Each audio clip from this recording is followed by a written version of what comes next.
Penny will be joining us shortly. So this bit's kind of probably, Penny will edit this bit out.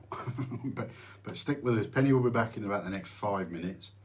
As soon as I get the feed up here and I can see what's going on. Excellent, now I can see the comments. So feel free to comment. If this is your first time watching this, hi, welcome. My name's Alistair. I'm a mediumistic life coach, which fundamentally means I've been a life coach for 20 years, a medium for 20 years, and I've just put the two together really. I'm also a Reiki master. And to my right is normally Penny. Penny too is a Reiki master. She's a master herbalist as well as a doula, an empath, a tarot reader, and a carer, the same as me.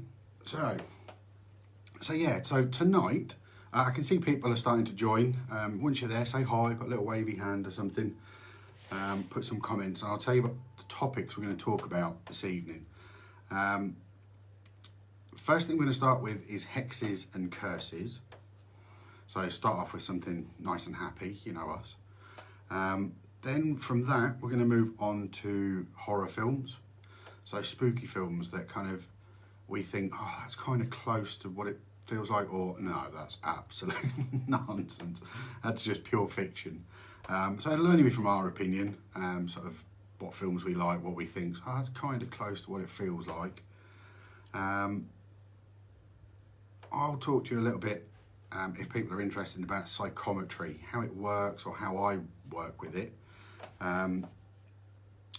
If you don't know what psychometry is, it's where I can read the energy stored within something. Normally it's a precious item, could be a piece of jewellery or, oh, I don't know, a brooch that somebody's had, but it also could be something as simple as a pocket watch, or it could even be even more simple than that, a mantelpiece in a house.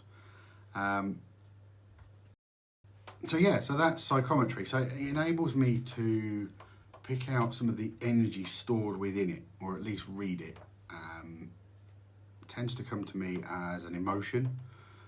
So I'll get an emotion of what the person was kind of felt like while they were wearing it, and their overwhelming emotions. So if it was something, then they were a particularly happy person, it will be charged with that kind of positive energy. If they're somebody that's quite negative, then it would hold that kind of energy. So it's my ability to be able to read that energy and translate that to you. The topic I was speaking to Penny about earlier, I just wanted to kind of get your thoughts on it really. People tend to think, or there's a school of thought that gods are all around us, or they sit on high and watch over us, guide us, manipulate, do whatever it is that needs to be on our desired journey. What if they're not there? What if we're living by the legacy that they left? So the lessons that they told are what we're to live by. There's no intermission, there's no bits in between. This is just a theory, as a question that ran through my head, as a rabbit hole I went down. So rather than sort of having this kind of omnipresence thought about God, what if it's just about the lessons that they left, and it's about honouring our ancestors? So whether that's simple as I don't know, honouring your parents by doing something, it's the same principle, but we're honouring a really long legacy. But it was just a train of thought that my brain went down. But what do you guys think? What gods do you turn to? Do you think they're there? Do you think they're sort of watching over you the whole time? Or do you think that it's, like I said, it's about living to the legacy that they left? So yeah, my sort of question about the gods around us, I'm not saying either way is correct or a particular belief as such. It was just a case of just as a school of thought really, do we put so much kind of honour on them that we create that sense of immortality within them that just isn't possible? Other topics that Penny wanted to talk about, actually my brain's just thought about this, is things to do with pixies, nymphs, goblins, things like that. So what's your thoughts on those? Do you believe they're around us? Do you not believe? Do you believe they are, but you've not seen them? So yeah, let us know your school of thought on that, and we're going to sort of possibly talk about that. For me, I think they possibly fall into the realms of fiction, but with everything there needs to be a certain element of truth, or at least a person that described it as their truth. So yeah, I'm not sure on that one. What time are we at? God, Penny's taking her time. But yeah, while I've got you actually on my own, just wanted to say thank you to everybody that shared my solo performance on Wednesday, where I spoke about men and emotions, mainly from my own point of view. Well, it was from my own point of view. So sort of how I've managed my emotions, and sort of as I've grown sort of now into my 40s, how they've changed since I was sort of my teenage years, and how mental health systems don't quite work how they're supposed to. But I don't want to start a rant about that now on here, because this is the Sunday Share. But yeah, that's available on my Facebook vlog page, which is just Alistair Lavender. So yeah, there's been over 100 views on that, so thank you very much. Shout out to Lisa for sharing it. Much appreciated. I don't know if anybody else shared it, it's just that one popped up. But thank you, Lisa. So yeah, hopefully when Penny finally gets here, we're going to talk about films. I don't want to make a start, I kind of do want to make a start on it while she's not here. Just so I can have everything one-sided. If you're just sort of joining us, Penny will be here in a moment. Tonight we're going to be talking about Hexes and Curses, horror films, kind of from a fiction versus reality, sort of what we think possibly close to how it feels sometimes to be a medium or on a ghost hunt. Obviously it's never as dramatic as Hollywood, it's not going to be, it's pure fiction. But yeah, Penny will hopefully talk to us when she gets here about curses and hexes. I spoke a little bit earlier about psychometry and how I do psychometry, but the signal broke up, so I'm not sure if it came through or not. So if you guys want to let me know whether or not that was there.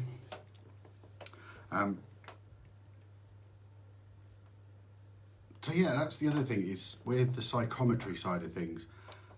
When we go to sort of derelict buildings, like we did, oh God, it was a while ago now, and went to Borough Church.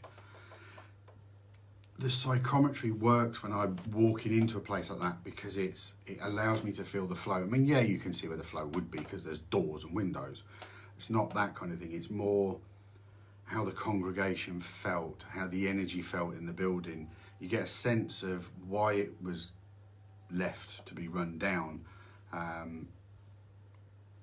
There's no sort of massive explanation. I don't know how to explain it, to be fair, but you kind of get a sense of a feeling, which is more of an emotion about whatever it is you're touching, which kind of seems a bit strange, I suppose.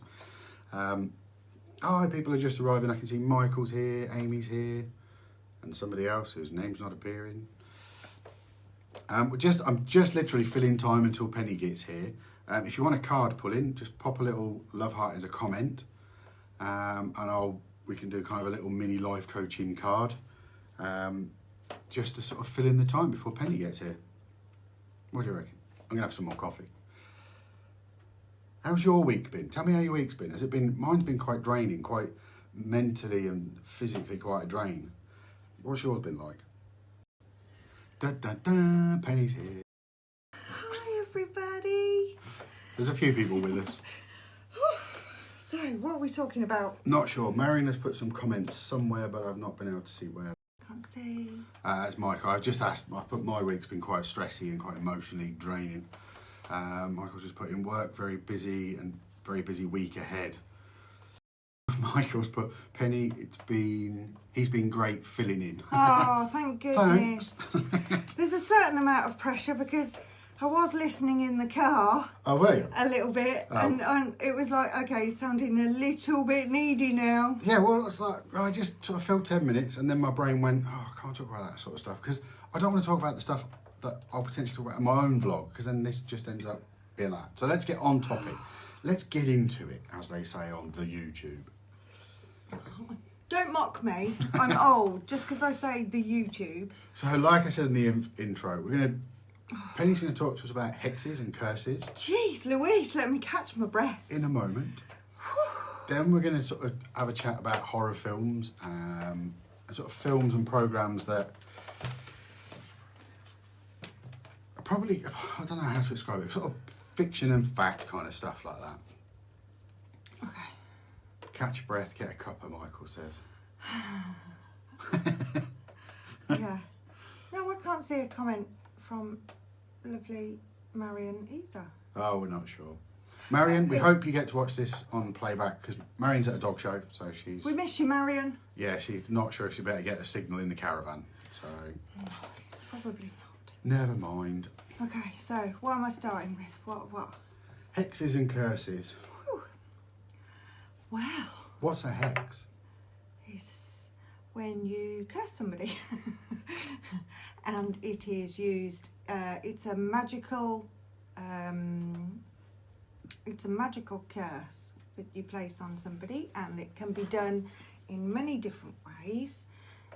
It can be done using a spell, an intent spell, a bag that's got bits and pieces in it related to that person. I'm not a person. Or it can be used in a poppet. So I do have some poppets. So poppets come in all different shapes and sizes. And these, it's a little baby one. So these, actually this couldn't be used because it's a protection poppet and it's covered in lovely Wiccan protection symbols. Some of you might recognise it from the live stream seance. Oh, yeah. And it does have herbs and crystals within it, as it was blessed for protection. But you can basically use a poppet to put a curse or a hex on somebody. And the way you do it is that you get an item that is personal to that person, linked to that person. So it can be some hair. Don't you dare pull a hair. A bit of nail of somebody, or it can be a photograph of somebody. That's probably more hygienic. It probably is more hygienic, but it doesn't mean... It's not personal though, is it? ...that it's got as good a link as something that was physically from that person. Oh, a tooth as well. You can use a tooth, which is a bit weird. So that's what a poppet is. In regards to putting a hex on somebody or a curse on somebody. And what you do is that object you place underneath the heart and then sew it up. So that this then represents the person you're talking to. They don't have to be male and female, and they don't have to particularly look like the person. I've seen some super basic ones. But some of you might think of these, because these are Wiccan poppets, some of you might think of them in relation to voodoo dolls, which has a similar principle, that the doll is linked to the person that you're casting about. Okay? Does that make sense? It does, but voodoo is a whole other topic. It is. And then we have hoodoo as well. A just very light touch on that.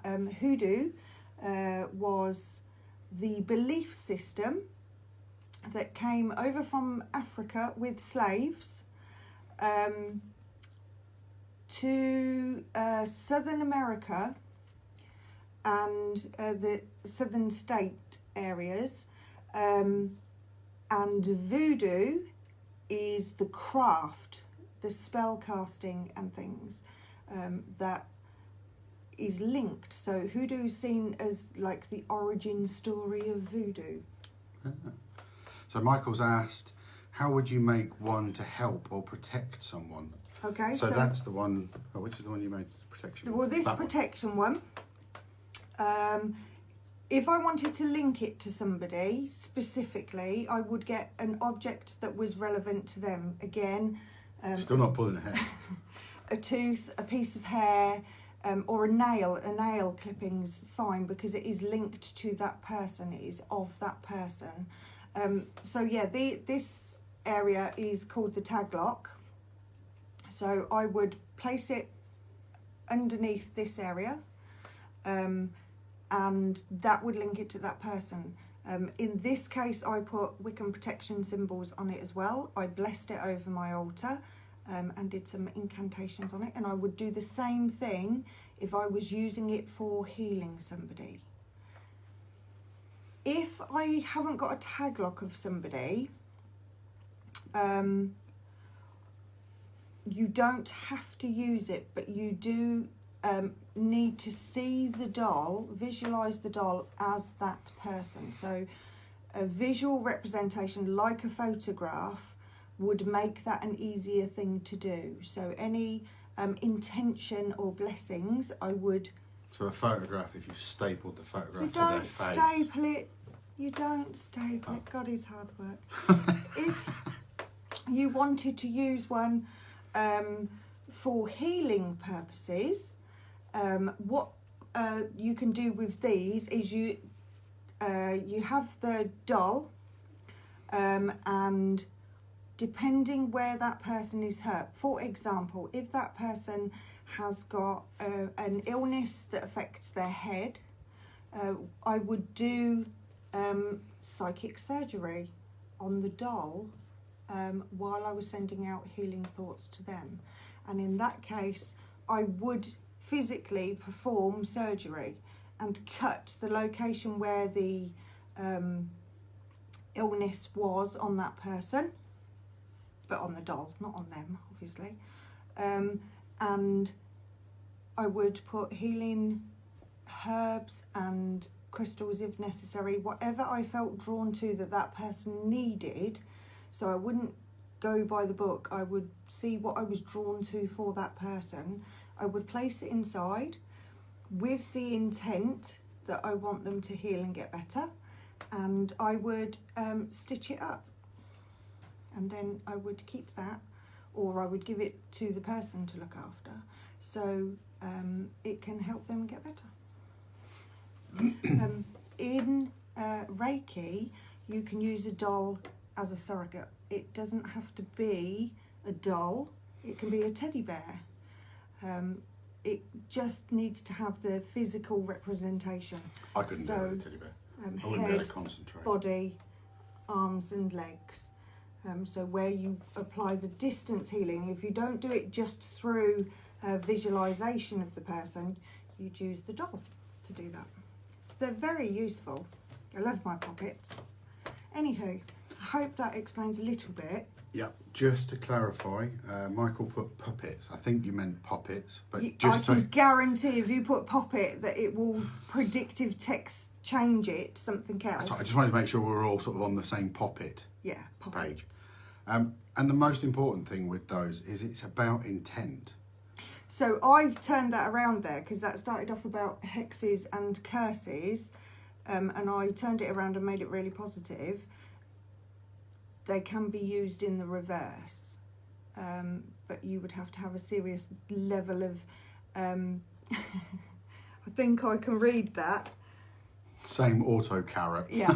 Yeah. Yes, excellent. So, yeah, the intent would be negative intent. Would I use, would I consider cursing or hexing somebody? No, I wouldn't. Because Why I not? also believe in what you put out on somebody, you get back threefold, so the threefold law. On top of that, I do believe in the Hawaiian practice of Ho'oponopono, which is the art of forgiveness. So even if somebody does you wrong, you forgive them. Fair enough. and move on. Well, technically, you should harm none, really. So if you're purposely intent on causing somebody harm in some way to disrupt their life's journey in a negative way, I don't personally believe you'll get it back negative, as I don't necessarily believe in karma as such in the way that the construct that we hope it works in. But I do think that if you understand that you have the ability to send shit to somebody, somebody's got the ability to send shit to you. So it's not necessarily a karmic effect, but we pay forward with what we're going to meet when we get there. So if we've paid shit forward, we're just going to end up in that same thing when we get there. So I kind of think it's less about karma, more about paying it forward. If you pay positive forward, you meet positivity. You look like you're spaced out then. Were you not listening, or was I just... listening. Did I go off on a funny tangent then? No, I was listening, but what I thought was the harm it none makes sense. But I might need to harm somebody. If I need to protect myself, I might need to cause somebody harm. Exactly, which was exactly what I was going to say. Or if you were protecting somebody who was weaker than you, or younger than you, or needed defence... So we've got like spell reasonable force. Pretty much. Yeah, I like that. There we go. You see, we'll go. We'll see if we can get that through Parliament. It's okay. I'm a Wiccan. I was allowed. What do you think? Do you think if you were to put a hex on somebody, do you think something would come back to you? Would you ever consider putting a hex or a curse on somebody? People do all the time. I've been telling people for years when they've done my head, and I hope your next shit's a hedgehog backwards. That's so lovely. It's such a Just visual thing. Well, it's not a curse as such, but with curses, you've got to, if you think back to the traditional travellers, the old-fashioned... I thought the light was about to fall over. So did I. The traditional gypsy community, where they believed in hexing and cursing, it's the power of belief. If I say, I've put this on you, and you truly believe it, it will be self-fulfilling, because you tell your brain what you want it to do. So if you believe that you are cursed and bad things will happen, then bad things will happen, because you will, that is determined to fall over. Oh, yeah, no, that's all right. No, it's okay. I'll tell you what, that's reminded me of an instance. I was at a show in Suffolk. Yeah.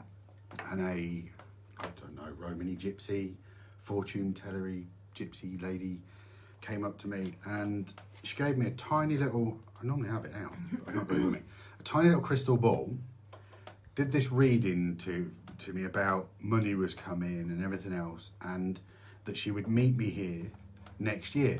Keep hold of the ball, meet me here next year. So I did. And I was there, and she weren't there. I was most annoyed with that. I know it's kind of anticlimactic, because I waited 12 months. I kept that crystal ball to see whether or not I didn't get the money she was on about. Okay, so... Yeah. But I've still got that little crystal ball. We have a comment. Michael says, I think some people deserve it, but no, I wouldn't. I believe in karma, and what goes around comes around. Yeah. I think we all tend to generalise karma to you get what you deserve. But karma's also... Karma's a bigger thing than that. A much bigger thing. It's about lessons learned and then coming back to...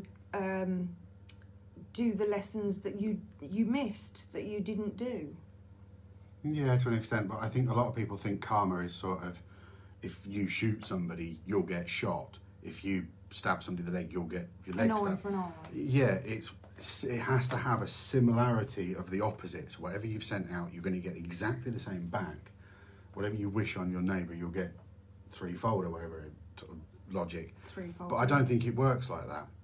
Because what one person finds bad, terrible, would be karmic to them, may not be the same as the effect that they had on you. So their karmic effect might not have any representation as to what effect they had on you, but it's having the effect on them. Oh. Does that make sense? Do you follow my logic? Kinda. What I mean as in, you can't sort of... I need to put that down. think karma's going to represent and make sure that there's always a level of equality in the matter, because I don't think there is. It's always going to swing one way or the other. For there to be balance. Yeah. Revenge begets revenge. It's an ongoing cycle. Oh, the eye for an eye, and we all end up blind. Yeah. So so that's hexes and curses to an extent.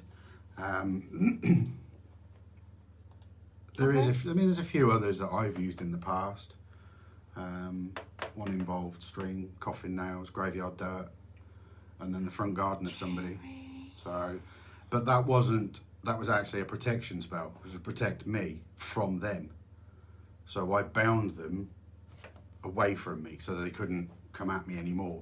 Oh, binding, that's completely different to hexing. Yeah, binding is holding somebody back. Yeah, well, that's what that was. Whereas hexing is intentionally sending negativity. Yeah, I suppose it wouldn't have been. Yeah, it wouldn't have been. So they get hurt. Yeah, good point. That wasn't really a hex. It was a binding because it was to protect me from them. Yeah. So it kind of worked. Yeah. Have we had any more comments? I did just see a message come up from Marion, but now I can't see it, so I don't know whether she sent it. It might be to your page. Yeah, perhaps. It might be. She's probably struggling to get a signal.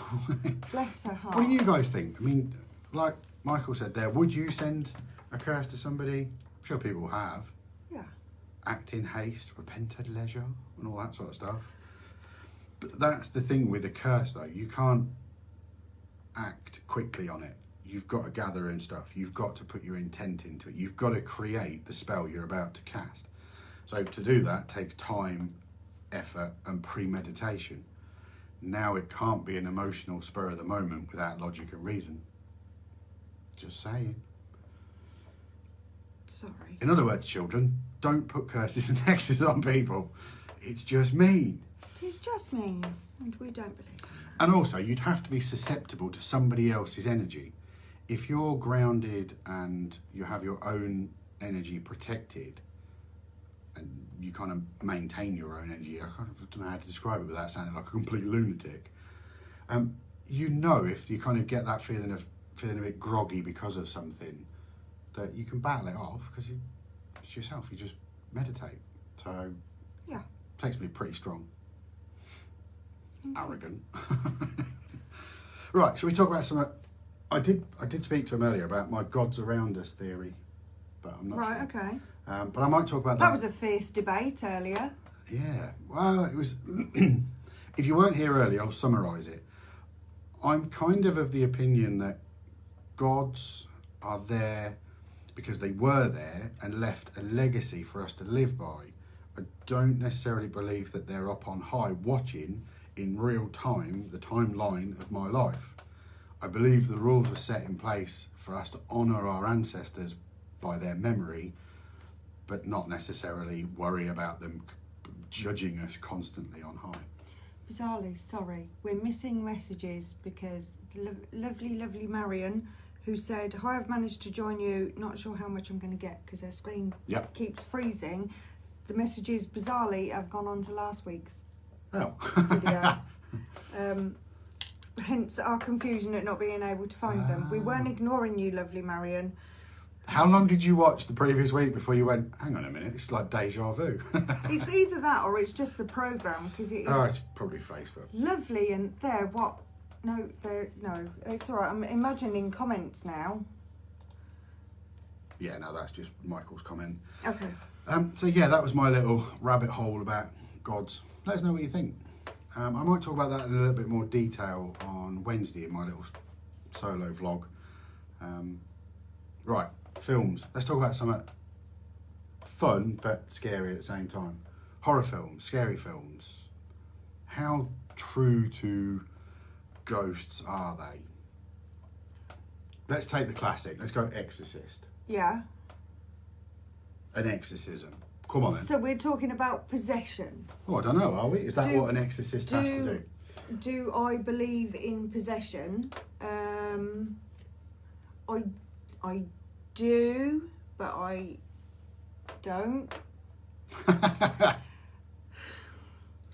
do believe that there is for there to be good, there has to be a balance, because I believe in balance.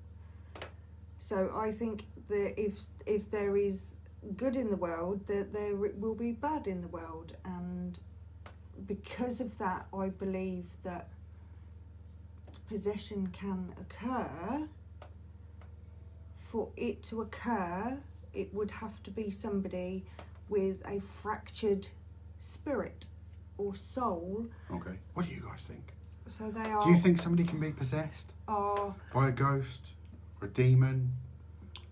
The only way you can buy into this is if you believe everything is good or bad, good or evil, light or dark. Of course there is. Everything comes in balance. Only because we want to focus on the good. If you just accept that...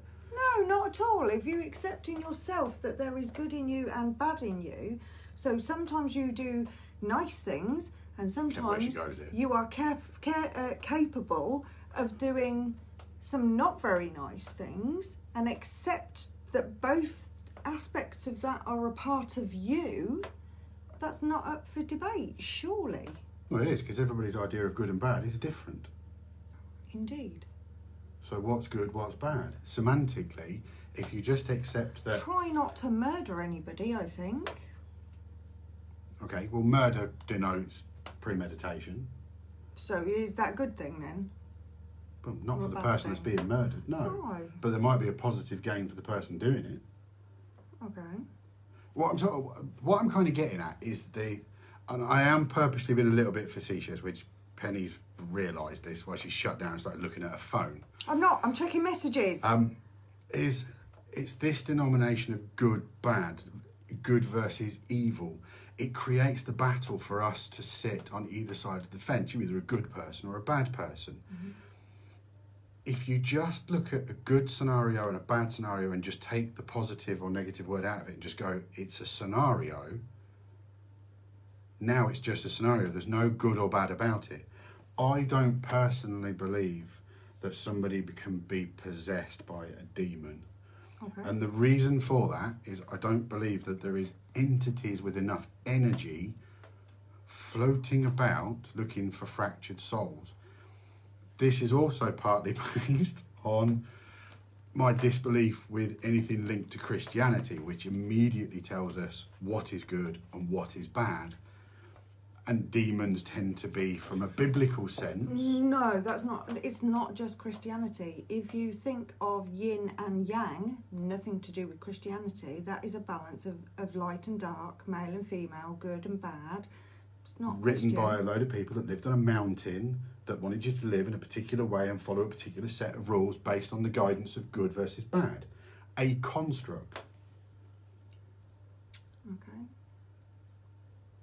We need a construct. I'm not saying we don't. Humans need it. We can't do without it. Giving an impassioned argument won't change. No, I'm not trying to be impassioned. I'm trying to kind of look at this from a semantic point of view, that we're talking about demons as a negative. What if that, like I've said this before, what if that demon's just had a bit of a bad day? Normally they're all right. Normally they're in a pretty good mood. Yeah, they're manipulative. Again, yeah, they're a bit naughty. We're back to the origin stories of the world, that actually demons were here before humans. God created demons first. Which God? I'm just giving the story. I don't want to get into a huge debate because it alienates everybody else from joining in with the conversation. It's not about alienating. I'm just... No, so I'm from... It's not from Christianity, actually. I don't know off the top of my head, but it isn't Christianity that said that demons were created first, because Christianity believes that God created the earth and then he created man in his image. Right, okay. So a different take on that is that he created demons first and then got bored with them. So he created then something in his image, which was man. And I believe it's in Judaism. There is another story. I might be wrong, but there is another story that he created Adam, who married Lilith. Lilith was the first wife of Adam, but she was naughty and wouldn't play ball. So she was cast out, and then he created Eve. And Lilith's to do with serpents and things like that. So there are many different religions that touch on light and dark. I'm just putting it out there. I know. Don't be doing the bashing of one. Do a collective bashing of all of them. A collective bashing. Well, I don't know. I don't know of any. I mean, the Vikings were kind of pagans that went around and enforced what they wanted upon them, but they never enforced religion on anybody. No, but they did. Most religions that come from the Middle East, didn't. that's how they spread. They didn't, because they went around the world talking about how their gods reflected on their lives, not saying you have to believe in our gods. It was, this is what our gods mean to us. Yeah. And our way of life, and this is why it's our way of life. They didn't say, and now you have to join. Whereas the Romans did exactly that. The Romans went out and stole a little bit of every religion and tweaked it. And I believe, I might be wrong, but I believe in the Scilly Isles, they've found temples that were possibly Viking names, gods that were worshipped there, that were tweaked by the Romans to closely match their gods, and different names were created, kind of a merging. And all religions do that. That's why I don't have a religion. I have a belief structure. Okay. Because it's not controlled by anybody else. Okay. If your religion has a person that sits on the top that apparently communes with the person, I'm sceptical, because humans lie. We're full of shit. And it's too much onus on one person to represent the voice of the God that they worship. I just don't believe it. Fair enough. But I Michael's popped comment on. Oh, cool. Couldn't demons just be bad beings, energy that haven't moved on and become more corrupted over the years? I think that's very likely. Yeah, there's been houses I've been into, and I spoke earlier about the psychometry, where I've felt physically sick in a room. So you get lingering energy, but it's taking that energy and having it being able to manifest itself into a moving, conscious, thinking thing. I've only ever picked up on it as a residual, what they call stone memories and stuff like that. That's where I say, my experience, I've only ever felt sort of negative energy in a psychometry fashion. I've never felt it from a demon. It might not have been negative energy. It might just have not felt comfortable to you at that time. No, the house I was thinking of was it was the one I went in that felt like people had died of the Black Death and plague or something. Yeah, I'm not contesting that it isn't. I think the thing with demons, it's a title. It's a label. Because I believe that everything has energy. That's my belief system. Everything has energy, and everything is interconnected by that energy. And sometimes that energy feels uncomfortable, and that makes us feel uncomfortable, and we say, well, that's a bad thing because it doesn't feel like something that we like. And of course we slap the label of demon on it, and everybody can get on board with that, because demons are misunderstood. Are what we have collectively been led to perceive as bad things. Yeah, right. Because that also goes, I'd say that kind of demonology goes into things that parents would say in nursery rhymes to keep kids in check.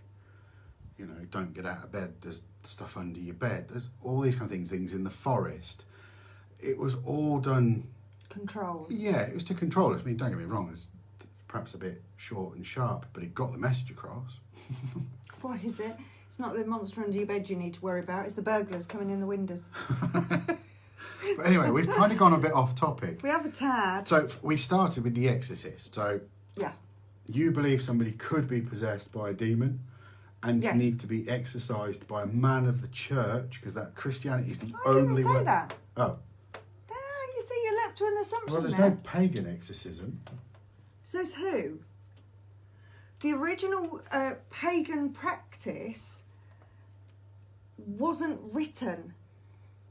Pagan practices were passed verbally Okay. from family to family member, but nothing was written down. There is nothing to say that it didn't occur. But if they lived in an environment where everybody was harmoniously living with the belief that they were grateful for the bounty that the land gave them and the people that they were with, if there had have been any negative issues, the stories of them may have died out, overshadowed by we're all happy clicking along as we are until some other religion comes along and stamps us out, and then that becomes our focus and we stop talking about exorcisms. There's nothing to say that they didn't occur in pagan. Well, everything I've read, I've never read anywhere where it says anything about Because a traditional pagan law, being folklores, manipulated stories. by a third-party entity. Worships were given to sun gods, trees, grass, harvests. It was a projection to whatever it was. There's never a mention of energy we crossovers. don't know. If And you I know I'm of old, one, but I'm not that old. if you know of one, a pagan possession, then I want to know, because I haven't found one, and that's I've why. just said to you, pagans didn't write things down. It was passed from word of mouth. Right. Okay. So when did everything start getting written down? Again, I'm not that old. I wasn't there. When the bloody Christians arrived. So they wrote everything down in the Romans as And well. chose to write their viewpoint, not that of the pagans. So it doesn't mean it didn't happen. It just means it wasn't written. But your assumption is that it must have, but just not been written No. down. Okay, so I'm open to, I don't know. I'm not going to give an opinion either way as to traditional pagan stories because I haven't done the research for that. Oh. What do I personally believe? I believe that your body is a shell and your spirit resides within the shell. And if for whatever reason there is a break to that spirit, that rest is the best healer and you can be sent on another plane to repair, and in that time your body is in a weakened state and it's an open door. It's an opportunity for energy to come through it, whether that's good energy or negative energy. They're not hovering about going, oh, let's see who's a bit poorly today. It's just an open door. It's an opportunist energy that can step through. okay. I don't know, it's just my opinion. Yeah, no, I know. My boiled down point is, for it to come under the theory of a demon, it has to have its own mentality. It has to be thinking for itself.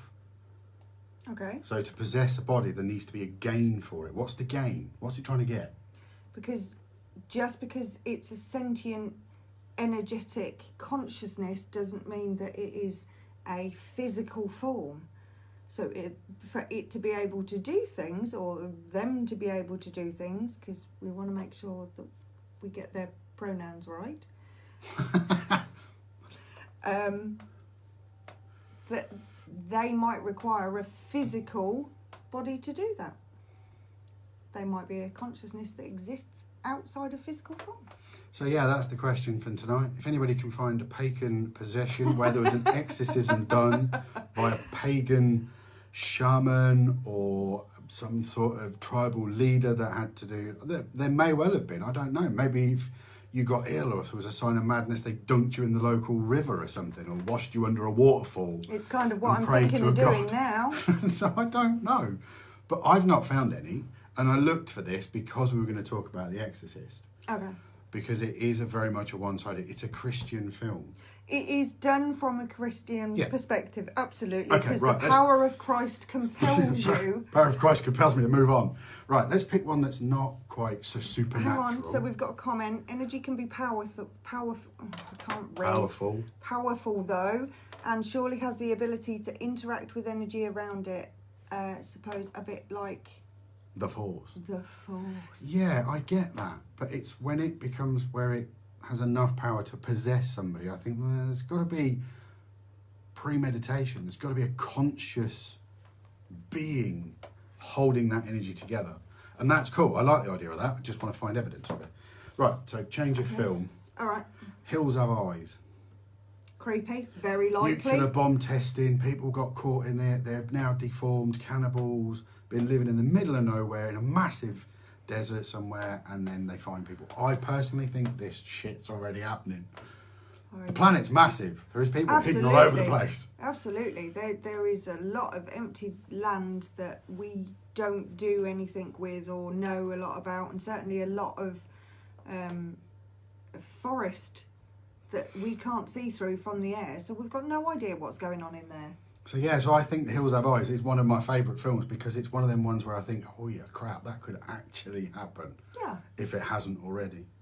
I agree. And similarly... Blimey, we agreed on something. See, this is the thing about us. Even though we have... When you were talking the other day on your thing about our... We don't argue. We have passionate debates, and all our debates tend to be around this kind of stuff. But because we have two very different opinions, we're both really passionate about it. It doesn't mean that either one of us is wrong or right. It just means that we've got... That was brave. It just means that we've got different opinions. And that's fine. And anybody that knows me knows that I will go down a rabbit hole, even if I'm not 100% certain whether I believe it or not. I'll go down it just to pull that thread of thought so that I get a feeling of what it's about and what it is. Okay, another one. Similar to The Hills Have Eyes, which is another film that I think this could actually be happening now, is a film called The Village. Yeah. I think that's potentially already happening. I think that's more than likely. There are... For any of you that haven't seen any of these films, and we're absolutely ruining them for you. Squeal like a pig. There's no intention to ruin films for people. It's in the context of fiction, how much of that could potentially be fact. And I think those scenarios of places in the middle of nowhere that people don't go to or aren't allowed access to, that can be held back. It's hikers and dog walkers, you're in danger. That's what it is. Oh, for goodness sake. You've got a camper van. Don't go out into the outback or the wilderness or anywhere. So I think that's very likely. I mean, The Village, to an extent, it's far-fetched in one respect, that it was a millionaire that happened to own that plot of land. I don't think that's far-fetched. When you look at how many people have obscene amounts of money and influence and power, it boggles the mind. Look how much Bill Gates... Well, no, all I was going to say is there is already gated communities that are similar to that, perhaps without quite such a strict, old-schooly... Living in the 1800s. Yeah, perhaps not such a primitive style of living, but it kind of... It's probably the wrong sort of... You kind of see communities where... Is it like the Amish that still go and they've got horses and carts, they've kept everything very traditional. I don't see that as a bad thing. No, I don't either. I think the problem is I've been poisoned by our current lean towards technology, like we're doing this, And that's how communication's done. We can't get to you without this. There's no interpersonal connections anymore. The reliance of, I don't know, I need to look that up online. We don't even lean on books. Go even further back before the books, and everything was conversation that was passed. And if you didn't know, you just didn't know. People. And if you didn't know, you didn't know. You didn't question it. You couldn't Google and it. You had a much easier life. And I think, certainly, we rewatched The Village the other day and went, yeah, I could absolutely do that. I want to grow, well, I do grow my own veg, but I want to have that environment where I'm cut off from all the stress that comes with having contact with the entire world. What do you reckon? What's a paranormal film that you think, yeah, that could happen, or it is happening already? Here's another one for you, a bit more ghostly this time, so Poltergeist. They're here. Don't think you can get sucked through a television. Dirty. Or... Space Station still on? Or... Why would anybody want to respond? Because of what you said, I have no... My brain went off on a tangent. Sorry, adults only. So yeah, Poltergeist. Been pulled back in the closet. I just can't think of anything that doesn't sound inappropriate now. Effectively, you've got... Step into the lad, Caroline.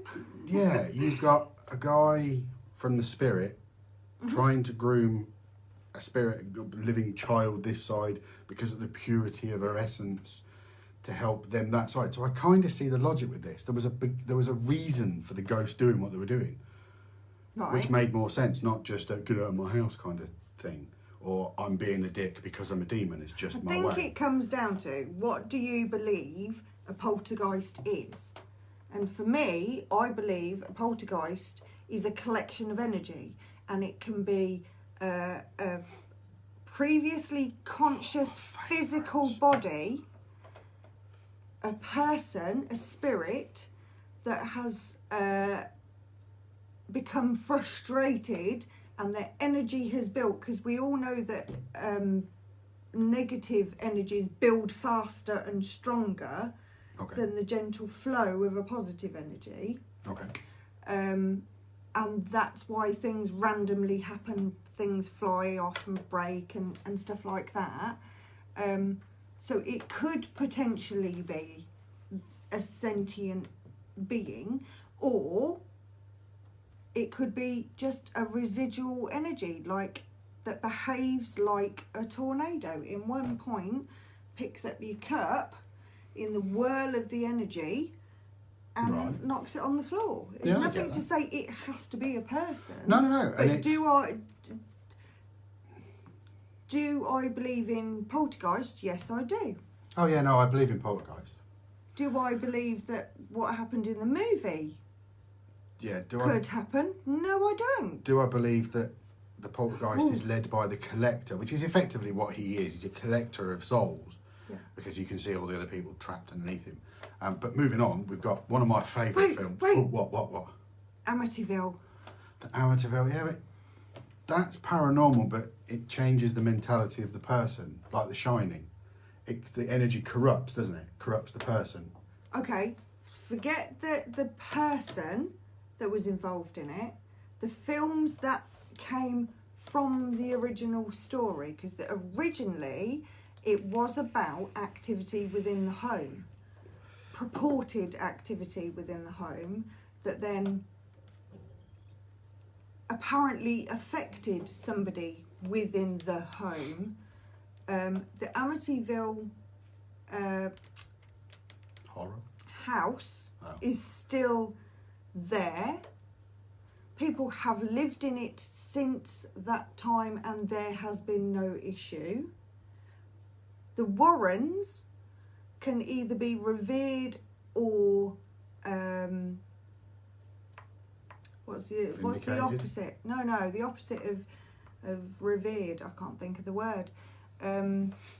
Whether you believe what they did was an exorcism of energy or not, in Amityville, because they were linked to it too. So you would be in the politically correct there, saying some people think they did it on purpose and some people think it was real.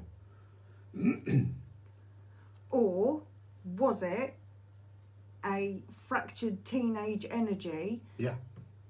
going through puberty, reacting badly to the situation around him, linked with coincidences? I don't know. I've never been there. I don't know, but on that topic though, that's something that's always bugged me in horror That's a bit films. weird. It's always the men that are the non-believers.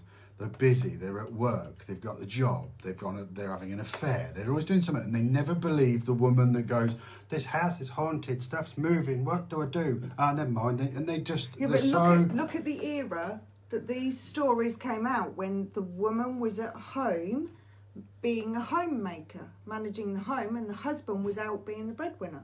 But So he still more couldn't things be a were compassionate occurring. breadwinner. More things were occurring in the home that the female would see. I just think it's a And shame that it's the- always portrayed like that. That men are deemed to be more rational and women more hysterical. And of course, we are more hysterical because there was many medical treatments in asylums for ladies for their menstruation, and hysteria linked to it. Right, next film, and this is coming from Michael. What about Nightmare on Elm Street? I hate them films. Oh my god. I love those films, and I'll tell you why I love those films, because they're paranormal on two aspects, and they're scary on a couple of aspects as well. One, he gets you in your dreams. You can't escape him. So once you're asleep, you're in his world. And two, he always went after teenage girls predominantly, which I always thought was a little bit creepy, considering the era that it came out in. So that side of things I thought was scary, but also the basis behind it, he was just an angry entity because he was burnt and come back for revenge. Wasn't he burnt in a factory fire or something? No, he was murdered by the parents. Oh yeah. So he See, came I back don't to like get the them parents. films at all. The only good thing that I see in those stories is the inevitability of the human condition, and the human condition means that we have to sleep. Even if we take lots and lots of medication, at some point our bodies need to rest.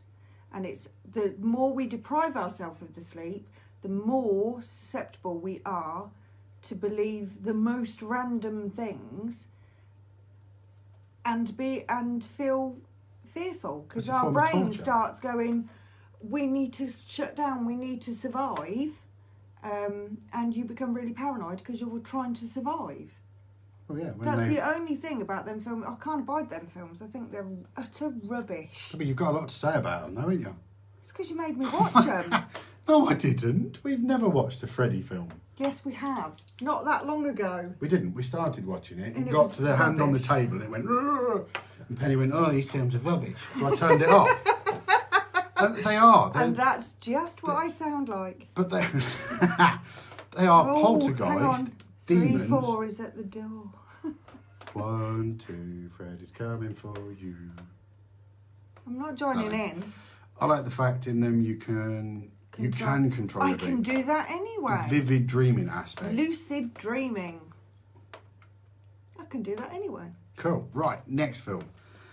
And this is a film I thought again it's supernatural, but I think if the devil was real and he had a motive, this is how he'd do it. And it's the film Devil's Advocate.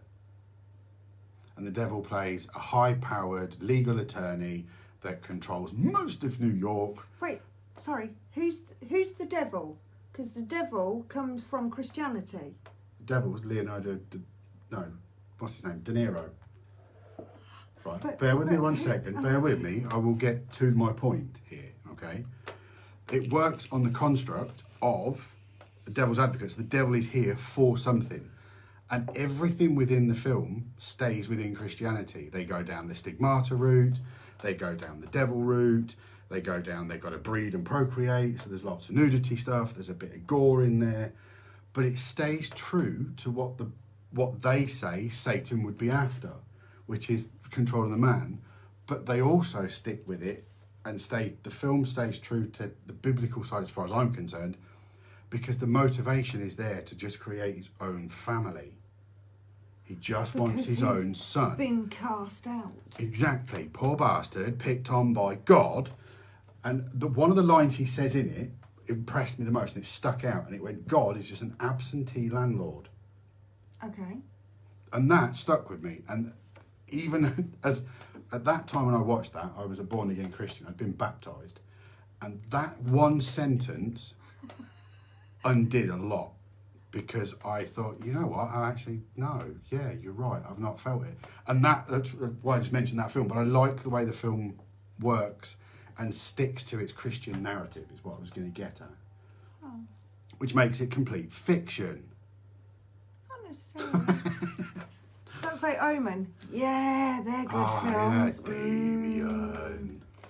Yeah, I remember being... Only Fools and Horses, Damien was better. I remember being, I'm going to say very young, but that might be a lie, watching the Omen when it first came out and going, and feeling like, yeah, that gave me the feeling of the potential of realness to it. Probably more than a lot of other films. I hadn't even thought about that. We talked about that recently, that we were going to re-watch the Omen movies. Isn't there one with a little girl in it? The only reason why I say that is because... Yeah, there is. One of my lovely daughters was quite hard work when she was little. She used to wake up screaming, and everybody was terrified of her when she was 2. And I just remember somebody looking after her and... constantly rummaging through her hair looking for the number of the beast, and actually writing it on her hand. Nice. And I've got this vague memory that in one of the Omen films, the little girl has it on her hand, because they say it's not in her hair, but it isn't. It's on her hand. But again, that follows a Christian narrative, doesn't it? It does. And this is kind of what I was getting at a little bit, but now we're going to change that. What about the film The Wicker Man? That's no Christian narrative in that at all. Total heathen pagans, yes. Following the traditions and celebrations that historically still occurred at the beginning of pagan time. Yeah. So just like masses of people just burnt inside a Wicker Man. No, they weren't masses. There was always a sacrifice. There is always sacrifice. Omen 3. I haven't watched for years. I haven't watched the Omen films for years either. We need to watch them again. Yeah. Yeah, that's now on our watch list. Yeah. But yeah, The Wicker Man. I'm talking about the original one, not the Nicolas Cage one. Either. Although the Nicolas Cage one's not bad, it's all right. But no, the original one has a lot more... Iwa Woowa. Oh yeah, Edward Woodward. It just has a lot more kind of graininess to it, which is what it needs to be for a kind of pagan-y film. But it makes you feel uncomfortable. The potential that somewhere down in the countryside, down in the West Country, these things are happening. All for the greater good. All for the greater good. Sorry, that's a completely different film. Yeah. Right, next one. So again, with the ghost side of things. So what about the film 13 Ghosts? That doesn't stick to a Christian. It's kind of a magical film to do with demons of different origins. The original... It does, being... With the Equalizer. Yeah, Iwa Woowa. Edward Woodward. I'm Sorry. not that old. It's a random... I am. Unfortunately, I am old enough to say that I watched The Equalizer with his weird, great big gold bracelet that always looked odd. What film were we talking about? 13 Ghosts. 13 Ghosts. Yeah, the thought of that your spirit can be bound by a spell. Yes, I absolutely engage with that. I think that's true. I think the house is very elaborate. And the stories are, but however, do I believe there is you can bind a spirit? Yes, I do. Yeah. But yeah, again, that one's a Christian narrative as well, isn't it? Is it? The Omen. Yeah. Oh no, 13 Ghosts. No, 13 Ghosts isn't, because 13 Ghosts covers a number of different myths actually. They're not as such demons, they're more mythological demon-y people. But are they they're murderers. The ghosts that are bound are killers. Yeah, they're all. Or bad. victims, or really dodgy victims, aren't they? Yeah, you got the giant baby, the witch. I can't remember the rest of them. There's Who's loads the of one them. in the bar? The juggernaut. The jilted lover. Yeah. So that puts us back to, they're bound. Are they good? Are they bad? Were they good until they were bound and the frustration built the negative energy? Matter of opinion. A film that, again, this one I think, yeah, this does kind of happen, but not to this extent, is a film called House on Haunted Hill. And I don't mean the original with the old lady on a skateboard just kind of rolling to the screen. I mean the remake. Yes, it's a bit cheesy, and the actors are not brilliant, but the way they shot it, the cinematography of the camera is my favourite bit. She holds the steady cam, lifts it up, and the people are there, the ghosts are there in the room, brings it back down, and they've gone. Looks up, they're not there. Is that the dinner party one? Yeah, they're all invited to the right, house. yeah, They've got to stay there to win the money. Yeah. The way that's done, it appears on one but not physically here. I liked that kind of aspect of it, that it's not, a lot of genuine stuff to do with ghosts isn't about what you actually see, it's more about what you feel. And you can't make a movie out of feelings. That's just going to be boring. So you've got to translate those feelings into something physical for the audience to see. Oh, I love Flatliners. We've talked about this not long ago. The original Flatliners movie was brilliant, and the Keith Sutherland character being plagued by a memory that had warped and twisted, whether it was warped and twisted into something that was real or whether his body physically manifested the conflict that was inside of him over his behaviour in childhood. The psychological aspect of the original Flatliners movie I thought was brilliant, and I don't know why they felt the need to remake it. I thought the remake was alright. I thought it was rubbish. I think they're both a bit far-fetched. But Of course they're far-fetched, but that's the only way we're going to know the life after death question until we get there. as soon as you know the answer, there's nobody there to tell. Because they already know it. They're already there. They just bring you back. No, I like Flatliners in the grounds that we know scientifically what's classed as dead, but what we don't know necessarily We spiritually. don't know enough about the mechanics of the brain at the end of life. I know. I was separating, like you said earlier, about the spirits within the vessel. Yeah. That flatline, we don't know how that separation occurs or what happens within that for certain. I think because we could absolutely talk about movies all night. We need to keep a watch on the time because people will want we've to kind go of to overrun. bed. But there is a film that isn't a horror film. There's quite a few horror films that I really, really like. Beetlejuice.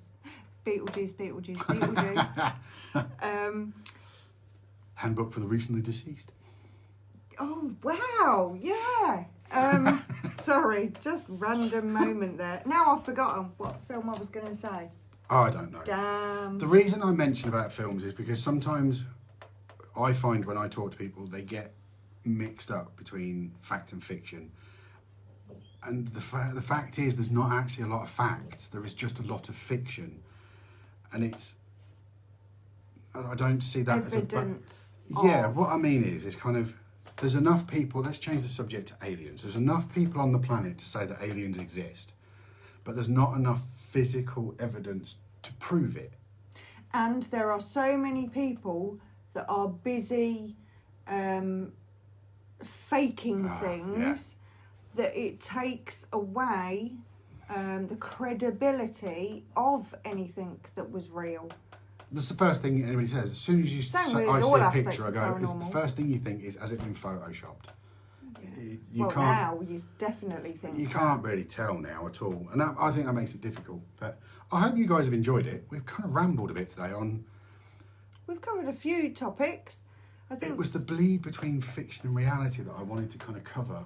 Because I love a good horror film. I love horror films. I do. I don't like gore. I don't No, I like like zombie clever. films. I don't think they take any thought to watch, and I don't. Doesn't appeal at all. Not a fan of those. Hide and Seek, and my favourite, Room 1408, Stephen King short story. I read it when I was a child as a short story, and it scared the bejesus out of me. And I still get a flutter when I think about it, about how that scared me as a child. And then when he brought the film out, it was like, you're never going to do that justice. That's not going to make me as afraid as the story did. And it absolutely did, and it still does now. Yeah, horror films, not slasher. I like a good psychological. My favourite bit in The Hills Have Eyes, it's bits where actors don't say anything. They act in a real primal, primitive way. And it's the creepiest bit of the entire movie, where the girl's asleep on the bed in the caravan. Yeah. And the bloke just stands and sniffs up her leg. And it's the creepiest moment of any film I've ever seen. The actor that did it was spot on. Because you're so vulnerable. Because it freaked me out the moment seeing it. It's like, ugh, that's just bad. That's complete vulnerability and him being primal. So yeah, I thought that was the creepiest thing I've ever seen. But yeah, I hope you guys enjoyed it. We've kind of rambled. Sorry about the first 15 minutes. It was just my boring face on its own, rambling. So we won't do that again. The rest of it was both our boring faces rambling. We won't do that again. If that shift comes round again, what I think we'll do is we'll just start 1:15. Yeah, I think that's probably a good idea. We'll just start at the same sort of time. But I hope you guys enjoyed it. As is tradition now. I can't read. I've took my specs off Bridie's now. put, this totally reinforces why I cannot watch horror films. Yeah. Yeah, I get that. Sorry. Your imagination Want runs something cheery wild. now? Well, my favourite film of all time is Robin Hood Men in Tights.